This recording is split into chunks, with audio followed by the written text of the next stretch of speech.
De los salmos que componen el Salterio, 14 hacen referencia en sus títulos introductorios a episodios históricos relacionados con la vida de David, 8 de los cuales se relacionan con el tiempo en que David estaba siendo perseguido por el rey Saúl. Ahora, no siempre esas alusiones históricas, esas referencias nos ayudan a comprender el contenido del Salmo. Pero en cuanto al Salmo 34 que vamos a estudiar en la mañana de hoy, la alusión histórica arroja mucha luz para una mejor comprensión de su contenido. Como hemos visto ya cuando el pastor Marcos leyó este salmo, en el título introductorio del Salmo 34 dice: Salmo de David, cuando mudó su semblante delante de Abimelech, y él lo echó y se fue. El episodio al que se hace referencia está registrado en el primer libro de Samuel, en el capítulo 21, los versículos 10 al 15. David se había enterado por su gran amigo Jonatán que su padre, el rey Saúl, quería matarlo. Así que él decide huir de Israel e internarse en tierras filisteas, no sin antes pasar por la villa de Nob, donde el sacerdote Ahimelech le dio la espada que había sido de Goliat. Pero David estaba tan desesperado que huye con esa espada a la tierra de Gad, de donde era Goliat y donde estaba reinando el rey Aquis. La razón por la que se le llama Abimelech en el Salmo 34 es porque ese era un título que se usaba para referirse a los gobernantes de Filistea, como Faraón en Egipto o César en Roma. Para no dar la impresión de que él había ido allí en ánimo de provocación, David decide fingir que está loco. Por eso es que dice que él mudó su semblante delante de Abimelech. Comenzó a escribir garabatos en los portales de las puertas, a dejarse correr la saliva por la barba, hasta que Aquis dice: ¿acaso no tengo yo suficiente locos en Filistea para tener también a este loco? Y lo echó de allí. Así que David parte de la tierra de Gad y se refugia en la cueva de Adulam, donde probablemente escribió este salmo. Así que este fue un tiempo de mucha dificultad y aflicción en la vida de David. Pero en medio de esta situación, con su vida en peligro, casi en total soledad, experimentando muchos temores y angustias, David pudo elevar sus ojos al cielo, entrar en cordura y escribir este poema que ha sido de tanta bendición y de tanta edificación para el pueblo de Dios a través de las edades. Un detalle interesante que no podemos percibirlo en español es que este salmo fue escrito originalmente en forma de acróstico. Cada verso comienza con una de las letras del alfabeto hebreo. Ese era un recurso que se usaba en Israel para facilitar la memorización. De modo que este salmo es un salmo que todo creyente debe conocer y aún memorizar para su propio provecho espiritual.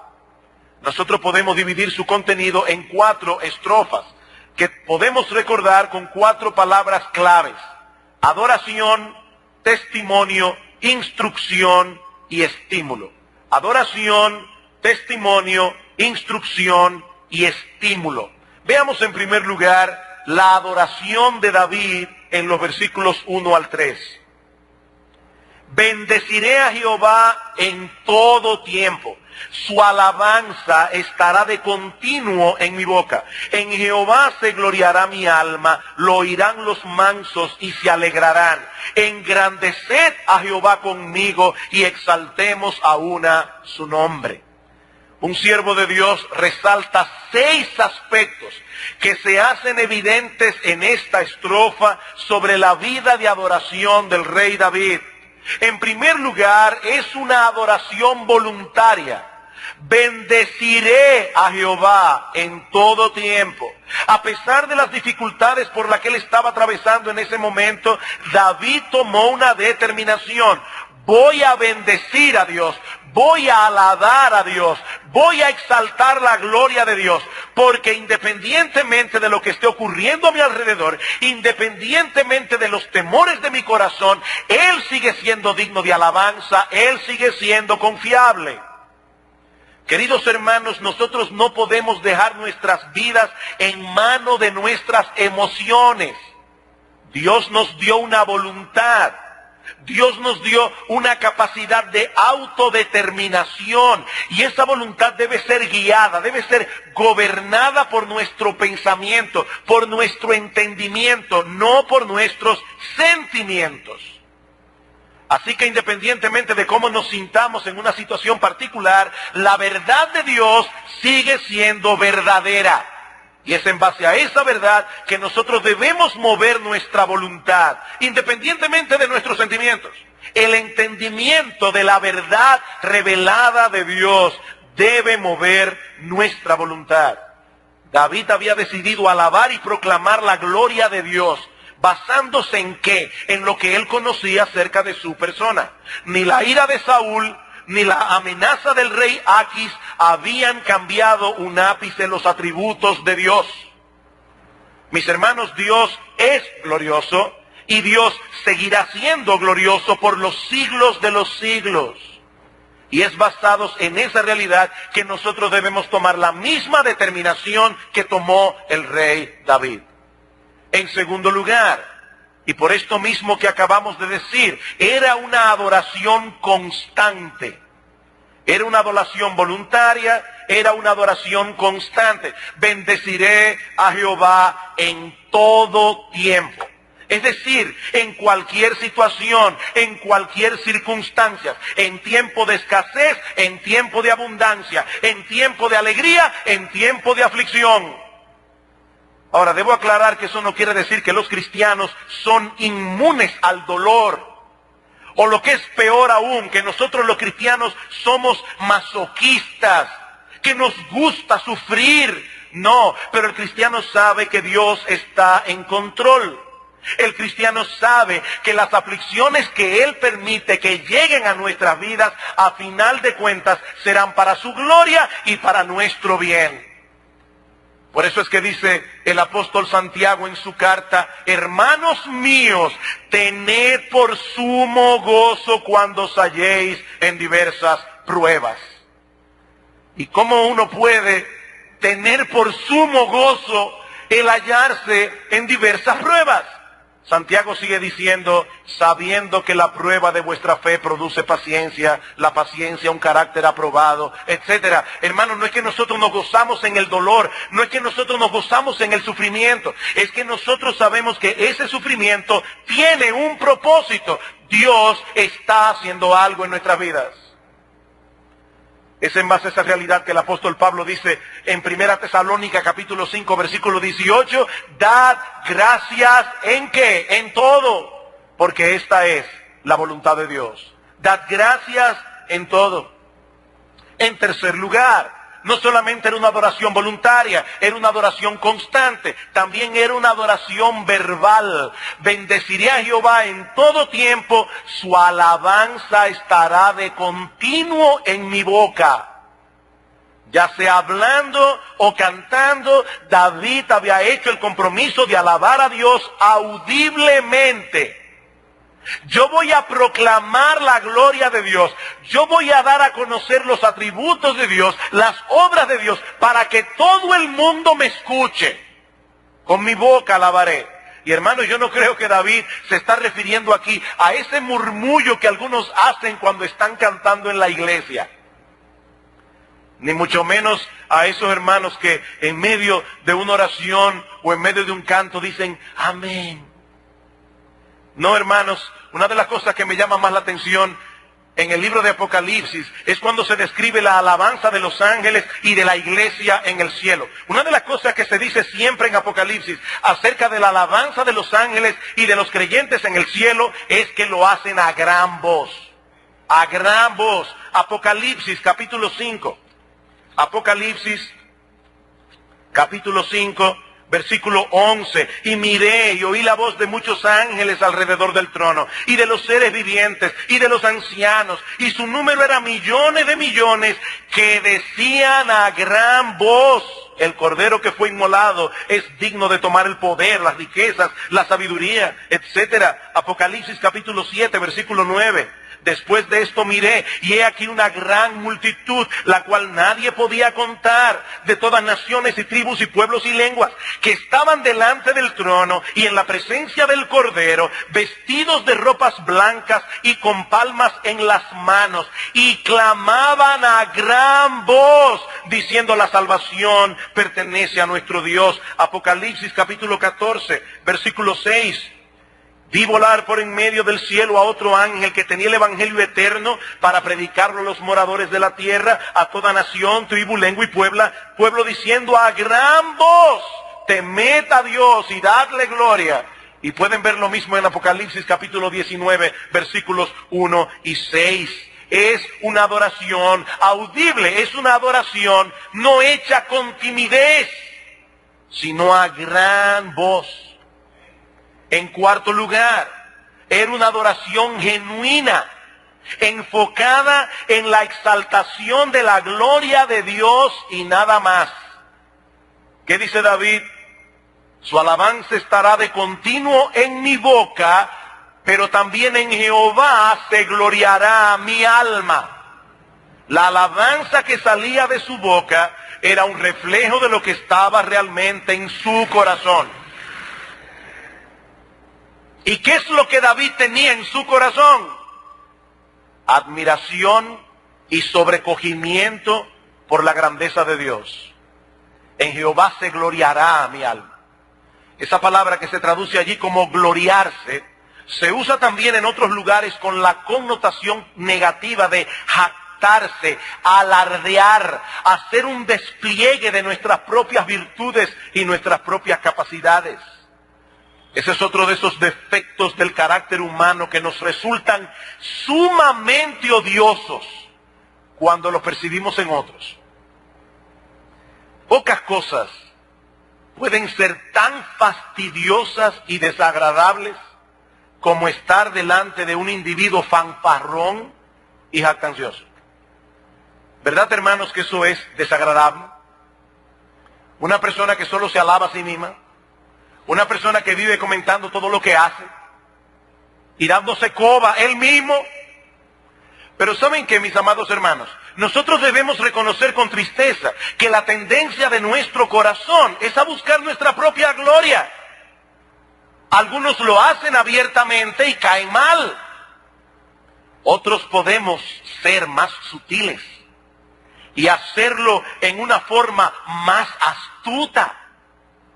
Y hermanos, yo no puedo levantar la mano aquí delante de ustedes y decir que yo no he sido culpable de ese pecado.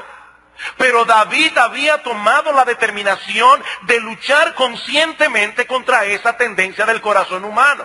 Él sabía que la gloria del hombre es una vana gloria, es una gloria vacía, es una gloria desprovista de fundamento. Mis amados hermanos, solo Dios es digno de toda gloria, de toda honra y de todo honor.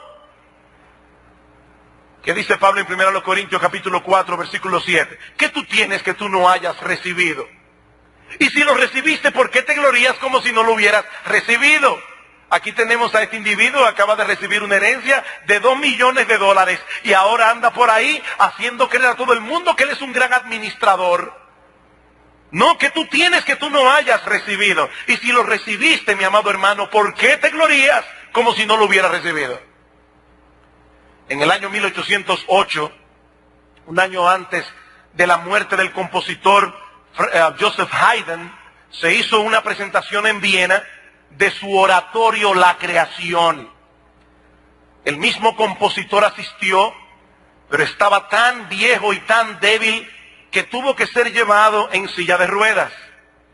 Y en el momento en que la orquesta y el coro llegaron a una parte muy majestuosa, donde se narra en el relato del Génesis, cuando Dios dice, sea la luz, las personas estaban tan emocionadas que comenzaron a aplaudir entusiasmados al compositor. Y cuenta la historia que así, tembloroso, Haydn se puso en pie con mucho esfuerzo y levantando las manos temblorosas comenzó a decir: no, no, no, no de mí, sino de allá, porque de arriba del cielo viene todo. Hermanos, esa es la esencia de la verdadera humildad, el reconocimiento de que toda cosa buena desciende de lo alto y que al final de cuentas solo Dios merece ser alabado. Queridos hermanos, si hay algo que es diametralmente opuesto a la vanagloria y a la jactancia, es el evangelio de nuestro Señor Jesucristo. Porque el plan de salvación que fue diseñado por Dios, fue diseñado de tal manera para que nuestro Señor Jesucristo se lleve toda la alabanza. Toda la alabanza. Ese fue el remedio que el apóstol Pablo tuvo que usar con los corintios cuando como iglesia estaban atravesando por una epidemia de vanagloria. ¿Y qué les dice Pablo en 1 Corintios capítulo 1? 1 Corintios capítulo 1, versículo 26, pues mirad, hermanos, vuestra vocación, que no sois muchos sabios según la carne, ni muchos poderosos, ni muchos nobles, sino que lo necio del mundo escogió Dios para avergonzar a los sabios, y lo débil del mundo escogió Dios para avergonzar a lo fuerte, y lo vil del mundo y lo menospreciado escogió Dios, y lo que no es para deshacer lo que es. ¿Saben para qué? A fin de que nadie se jacte en su presencia. A fin de que nadie se jacte en su presencia. Mas por él estáis vosotros en Cristo Jesús, el cual nos ha sido hecho por Dios sabiduría, justificación, santificación y redención. ¿Saben para qué? Para que, como está escrito, el que se gloría, gloríese en el Señor. Miren, los incrédulos pueden poner todo tipo de excusas para no aceptar el evangelio. Pero ¿saben cuál es el verdadero problema que tiene el impío con el mensaje del evangelio? Que el mensaje del evangelio humilla al hombre. Y el hombre está encaramado en un pedestal porque él cree que es Dios. Porque eso fue lo que el diablo le dijo a nuestros primeros padres en el huerto del Edén, y es lo que el diablo ha estado diciéndole a los hombres a través de todas las edades. Seréis como Dios. ¿Y saben qué dicen los pecadores? Yo no acepto un Dios ajeno delante de mí. El mensaje del evangelio humilla al hombre pecador. Ese es todo el problema. Ese es todo el problema. En quinto lugar, nosotros vemos en el Salmo 34 que la adoración de David era una adoración contagiosa. Era una adoración contagiosa. ¿Qué dice él en el versículo 2? En Jehová se gloriará mi alma, lo oirán los mansos y se alegrarán. ¿Quiénes se alegrarán cuando me escuchen alabando a Dios? Los mansos. ¿Y quién es una persona mansa? Una persona humilde. Una persona que no está subida en un pedestal. Por eso es que dice la Biblia que nadie puede, dice alguien, perdón, que nadie puede derribar a un manso. ¿Saben por qué? Porque él ya sabe que está derribado. Hay que estar encaramado en un pedestal para que lo derriben a uno. ¿Y qué dice el salmista? Los mansos oirán mis alabanzas y se gozarán. Solo una persona humilde puede gozarse cuando escucha a otro gloriarse o glorificar a Dios. Porque los orgullosos solo quieren escuchar cuando se está hablando de ellos. ¿Recuerdan ustedes esa famosa frase del profesor Girafales a doña Florinda? Ya no hablemos más de mí. Mejor dime qué tú piensas, qué tú opinas acerca de mí. Todo soy yo. Pero dice la Escritura, no, los mansos me oirán y se alegrarán. Qué bueno que hay una persona sensata adorando al único que merece ser adorado, dándole gloria al único que merece gloria, al Dios del cielo, creador de todas las cosas. En sexto lugar, era una adoración corporativa. Corporativa, ¿qué dice David? Engrandeced a Jehová conmigo y exaltemos aún su nombre. Los creyentes no nos contentamos con alabar a Dios individualmente, sino que queremos que otros se unan a nosotros en nuestra alabanza. Sí es bueno alabar a Dios en privado, cuando nadie nos escucha excepto Él, Pero hermanos, algo especial ocurre cuando el pueblo de Dios se reúne y a una voz eleva sus alabanzas a Dios. Dice en el Salmo 22, versículo 3, que Dios habita entre las alabanzas de Israel. Cuando la iglesia se reúne como un solo cuerpo a adorar a Dios en el día del Señor, Él ha prometido traer su gloriosa presencia en ese contexto. Ese es el lugar que Dios escogió como habitación. Mis hermanos, dejemos al mundo gloriarse en sus vanidades, dejemos al mundo gloriarse en su propia arrogancia. Nosotros tenemos que tomar la determinación de alabar a Dios como individuos y de alabar a Dios juntamente con nuestros hermanos. De paso, esa es una de las razones por las que resulta muy extraño cuando un creyente verdadero tiene mucha intimidad con un incrédulo. Eso es algo extraño, porque la tendencia del corazón humano es a compartir con los amigos aquello que es motivo de gozo y de admiración. ¿No es así? Cuando yo tengo algo que me causa mucho gozo o mucha admiración, la tendencia de mi corazón es a buscar a mis amigos para compartirlo. Y dentro de mis amigos yo sé qué compartir con cada cual. A mí particularmente me gusta mucho la música, pero hay personas que nacieron con oreja pero sin oído musical. Pero imagínese que usted llama a una persona, a un amigo suyo querido, pero el individuo no tiene oído musical y usted quiere que él comparta con usted la delicia de escuchar una pieza hermosísima de Johann Sebastian Bach o de cualquier músico. Y la persona dice, honestamente yo no le veo el chiste. Yo no entiendo por qué eso te gusta tanto. No, yo comparto mis cosas con aquellos que yo sé que se van a gozar juntamente conmigo. Pero mis amados hermanos, nuestros amigos incrédulos, por los cuales tenemos que tener misericordia y compasión, ellos no solamente no conocen a Dios, ellos no solamente no se glorían ni se deleitan en Dios, es que aborrecen a Dios. Entonces yo voy a ir a decirle, óyeme mi hermano, mi amigo, aquí me pasó tal cosa, yo vi tal cosa en la palabra de Dios, mira qué maravilla. Y el amigo nuestro, honestamente yo no veo cuál es el punto. Yo no veo cuál es el punto. Pero siguiendo adelante, David no se limita a exhortarse a sí mismo y a los demás a que adoren y alaben a Dios. Ahora él quiere dar un testimonio personal de lo que Dios había hecho en su vida. Versículo 4 al 7 del Salmo 34. Busqué a Jehová y él me oyó y me libró de todos mis temores. Los que miraron a él fueron alumbrados y sus rostros no fueron avergonzados. Este pobre clamó y le oyó Jehová y lo libró de todas sus angustias. El ángel de Jehová acampa alrededor de los que le temen y los defiende. Cuando nosotros recordamos el contexto histórico en que muy probablemente se escribió este salmo, estas palabras de David nos impactan más profundamente.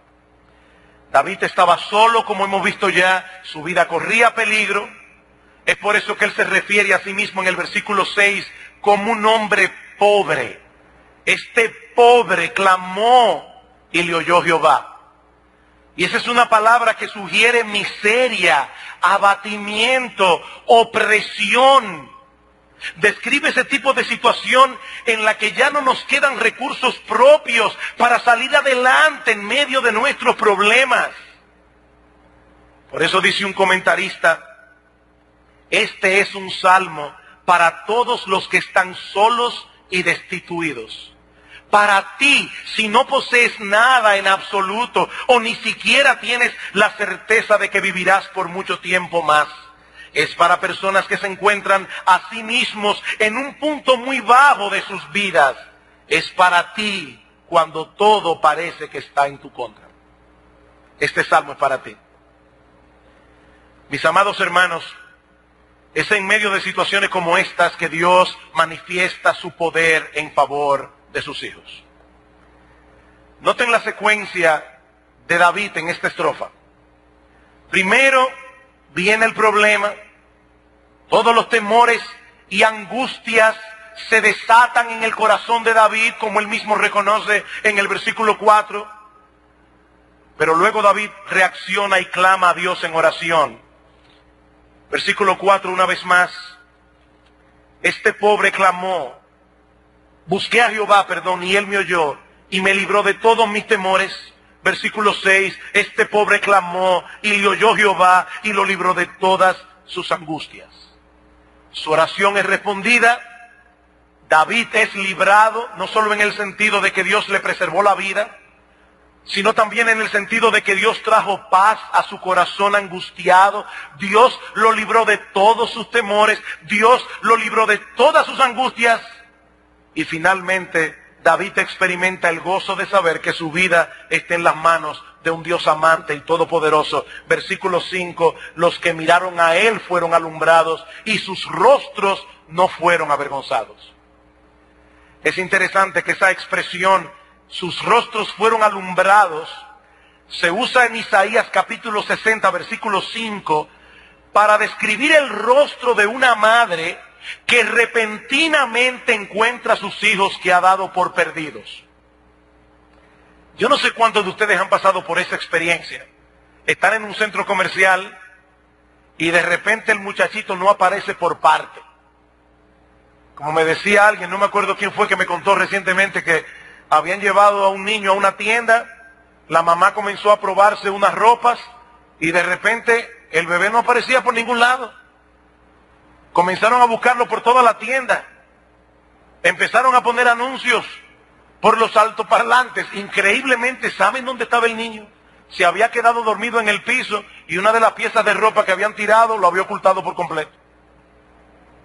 Ahora, hermanos, lo que hemos pasado por esta experiencia, porque una vez nosotros pasamos por una experiencia con una de nuestras hijas que se extravió en cierto lugar, ¿saben lo que es de repente encontrar al muchacho?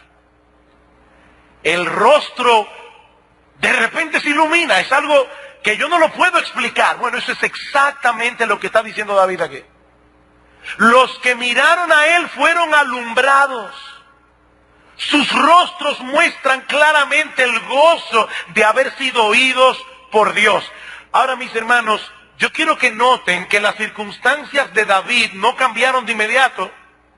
Cuando él escribió esto, David seguía siendo un fugitivo, su vida seguía en peligro. Entonces, ¿cómo era que David podía tener el rostro alumbrado? Porque Dios lo había librado de sus angustias, Dios lo había librado de sus temores. Eso es exactamente lo que dice el apóstol Pablo en Filipenses cuando dice en el capítulo 4, versículo 6, por nada estéis afanosos, sino sean conocidas vuestras peticiones delante de Dios en toda oración y ruego, con acción de gracias. ¿Y qué va a suceder?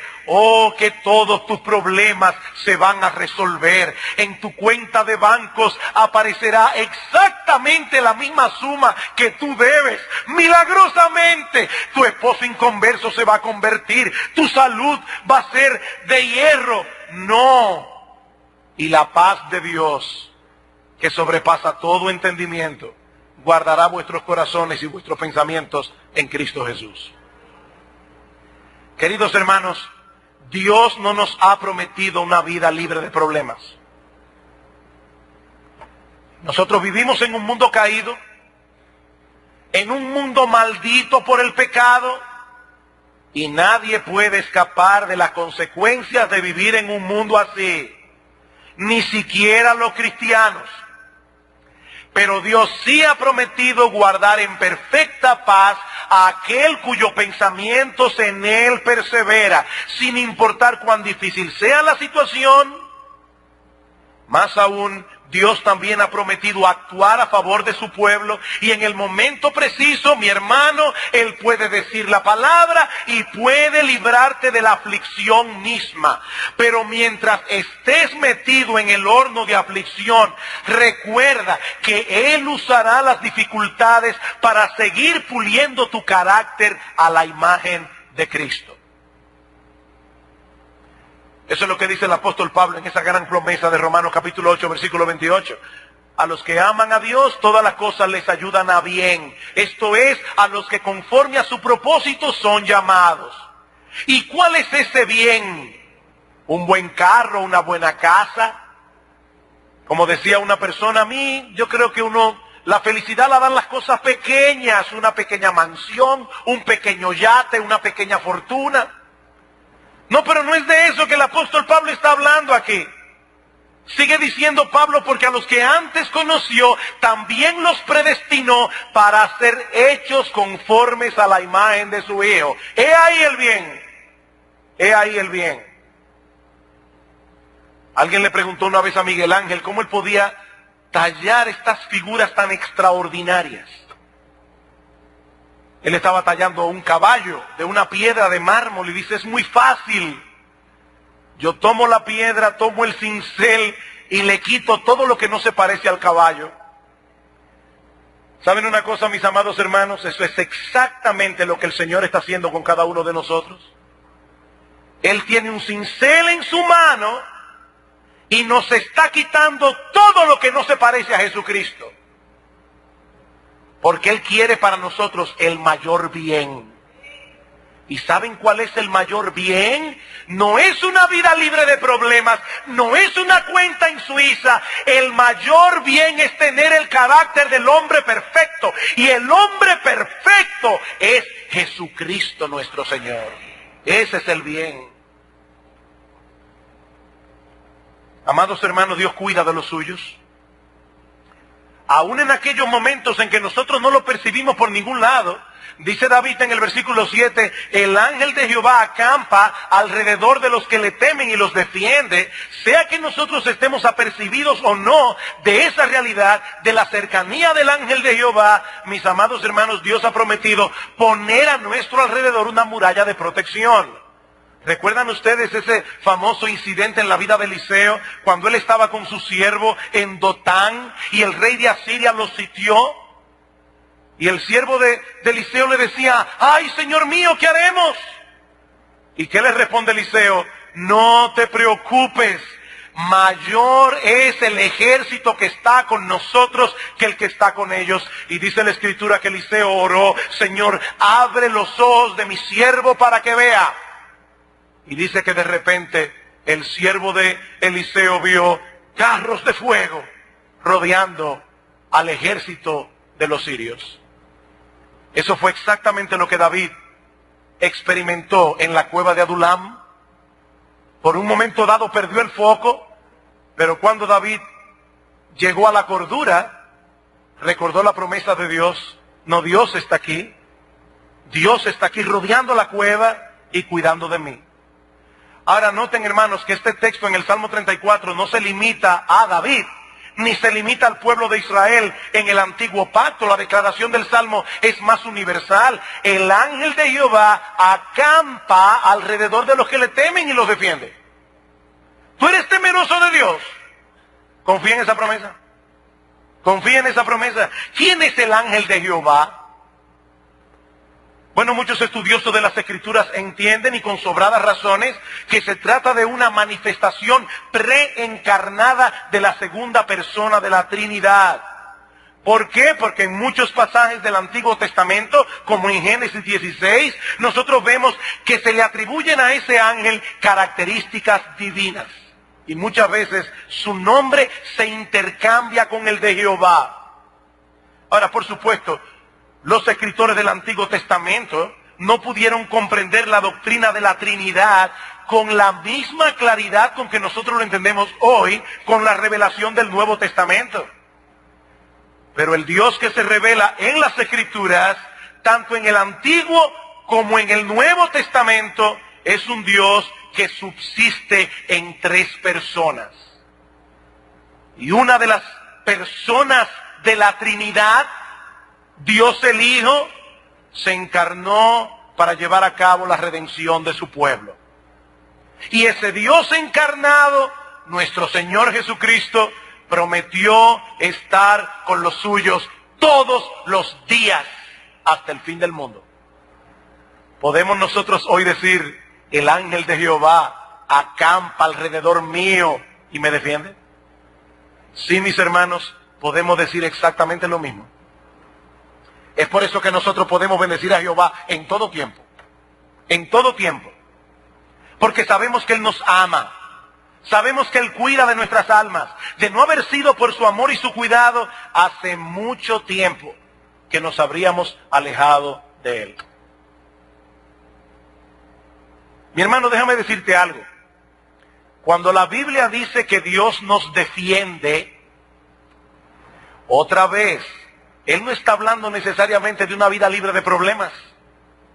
Pero ¿cuántas personas alguna vez en la vida han profesado conocer a Dios y finalmente han apostatado de la fe? ¿Cuántos? ¿Cuántos que tú conoces? ¿Cuántos al lado tuyo? ¿Tú sabes por qué tú estás todavía corriendo la carrera? Porque Dios ha defendido tu causa. Porque de no haber sido por Él, mi amado hermano, tú también serías un traidor. Tú también serías un apóstata. Más aún, nosotros podemos bendecir a Dios en todo tiempo, porque sabemos que pase lo que pase, Él llevará a cabo lo que Él ha decretado, y al final de la historia, nosotros veremos que todo fue para su gloria y que todo fue para el bien de su pueblo.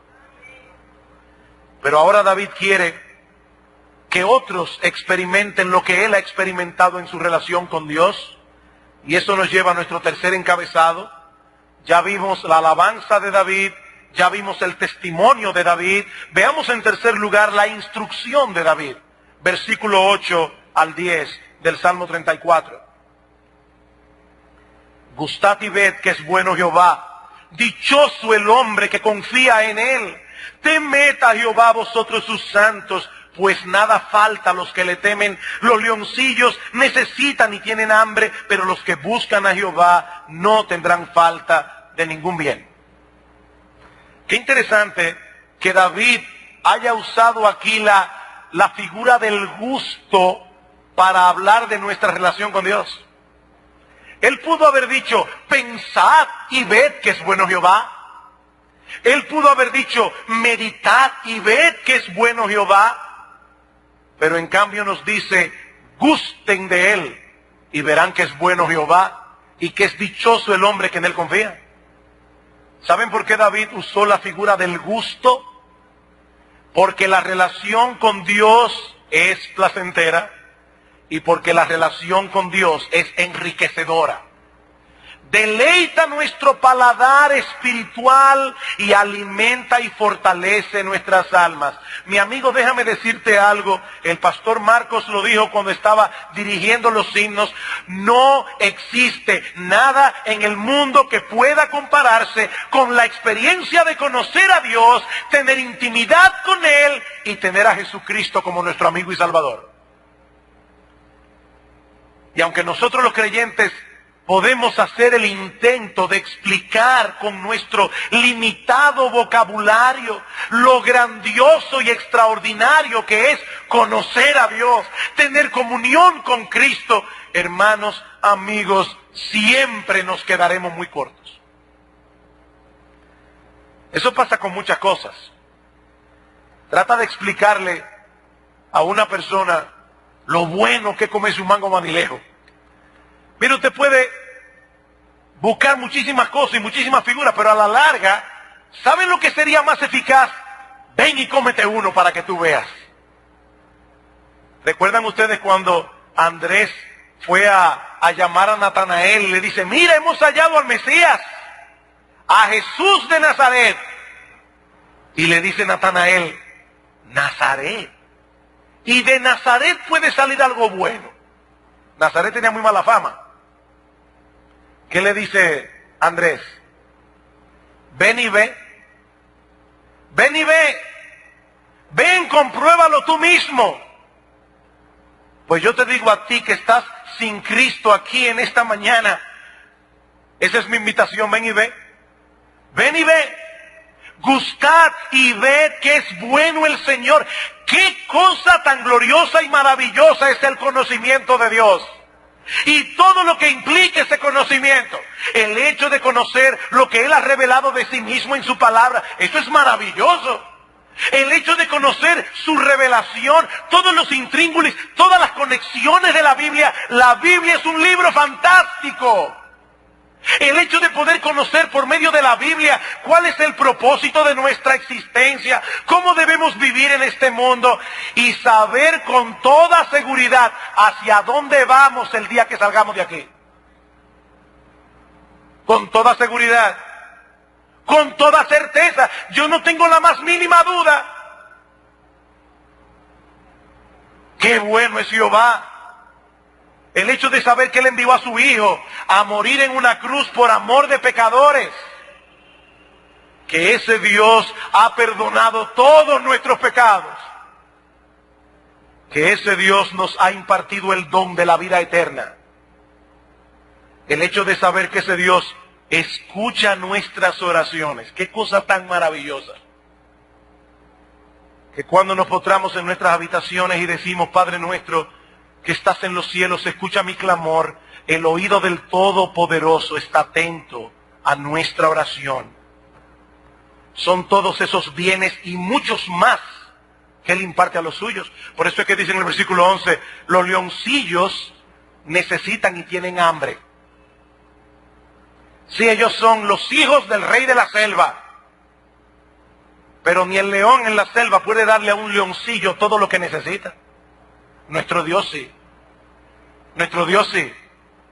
Los que esperan en Jehová no tendrán falta de ningún bien.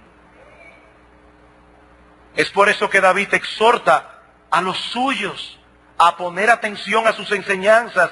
Versículo 11. Venid, hijos, oídme, el temor de Jehová os enseñaré.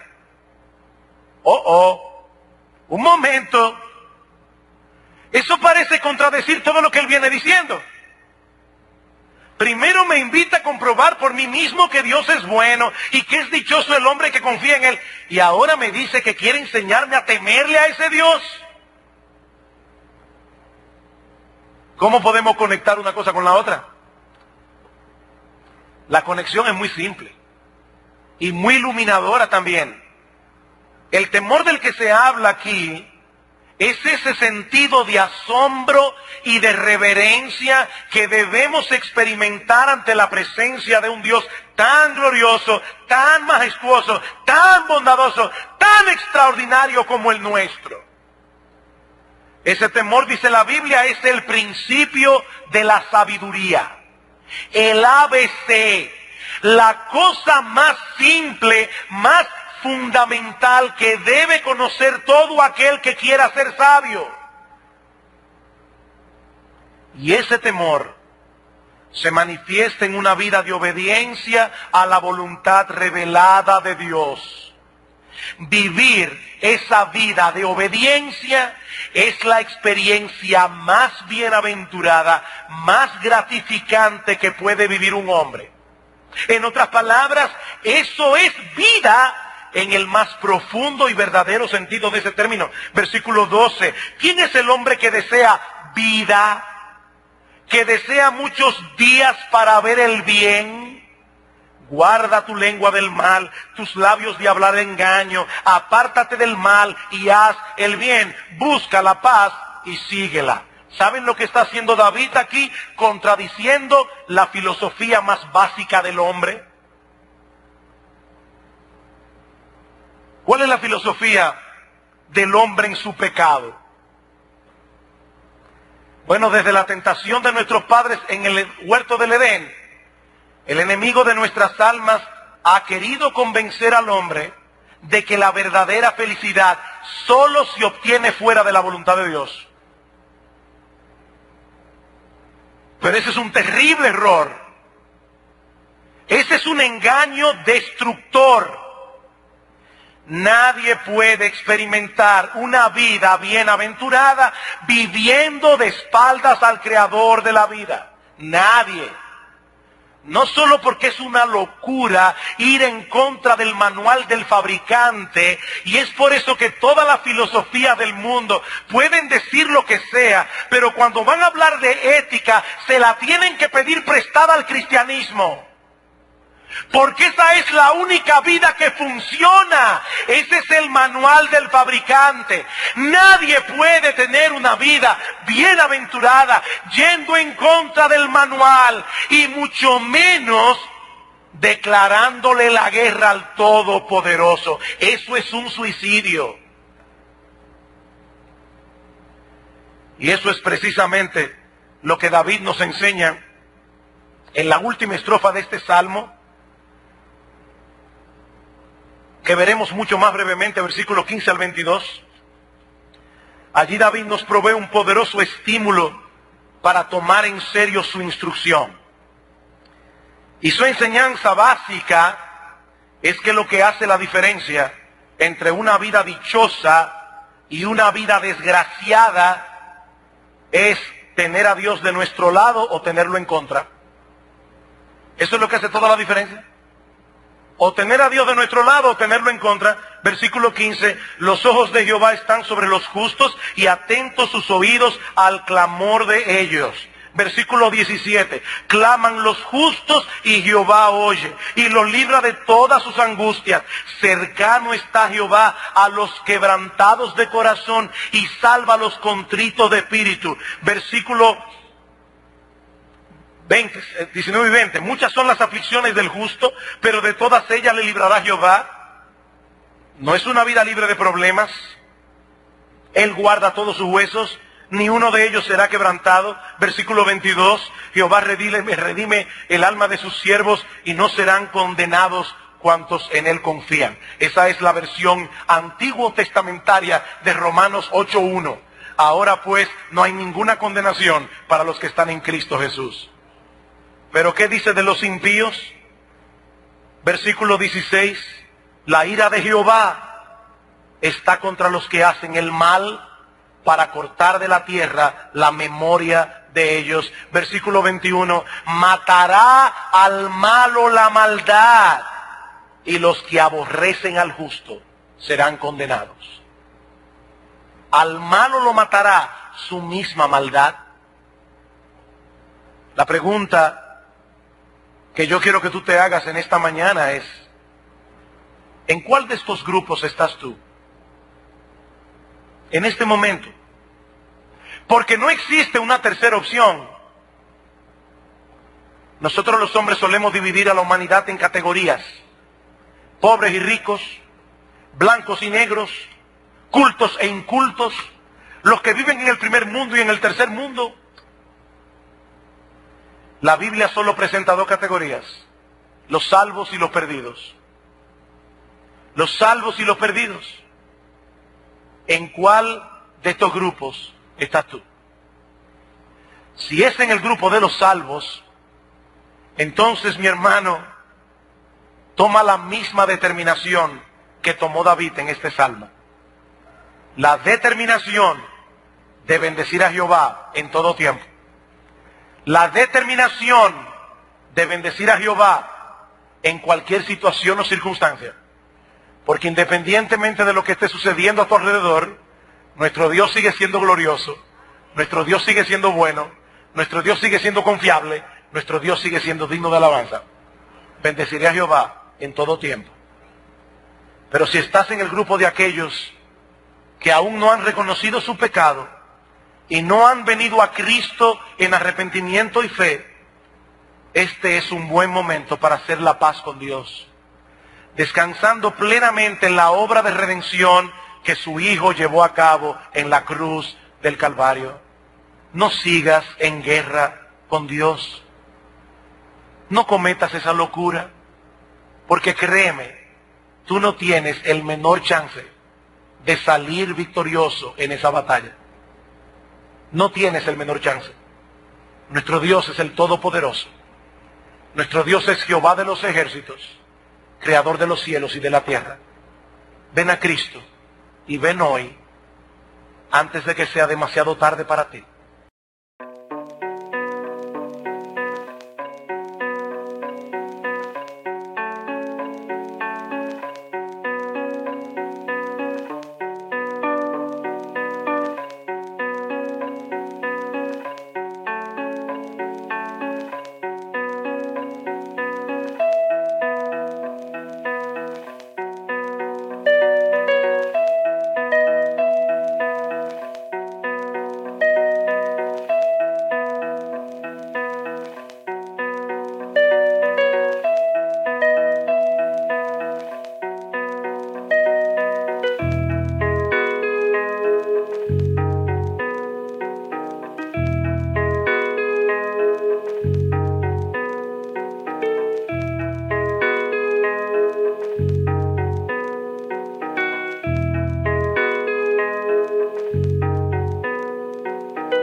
Vamos a orar.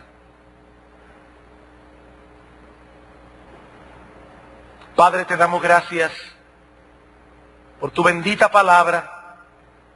Gracias, oh Señor, porque esa experiencia tan terrible que David vivió, de tanto temor y de tanta angustia, produjo un salmo como el Salmo 34, que ha sido de tanto consuelo, de tanto beneficio, de tanta edificación para tu pueblo a lo largo de los siglos. Señor, ayúdanos a seguir confiando en ti, a seguir amparados en ti, a refugiarnos conscientemente bajo la sombra de tus alas. Pero Padre, mira aquellos que están aquí sin el Señor, aquellos que todavía están en guerra contigo. Nosotros desde lo más profundo de nuestro corazón queremos suplicarte que tú también de ellos tengas misericordia. Padre, usa tu palabra, convence de...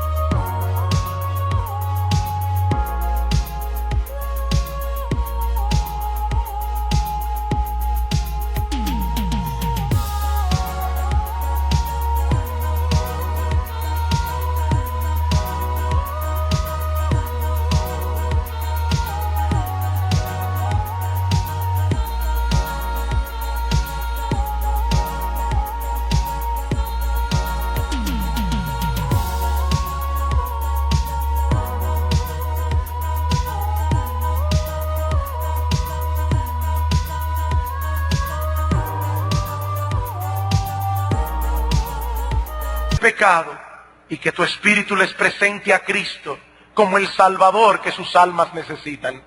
Alabado sea tu nombre y alabado sea el Cordero, en Cristo Jesús, nuestro Señor, nuestro Salvador. Amén.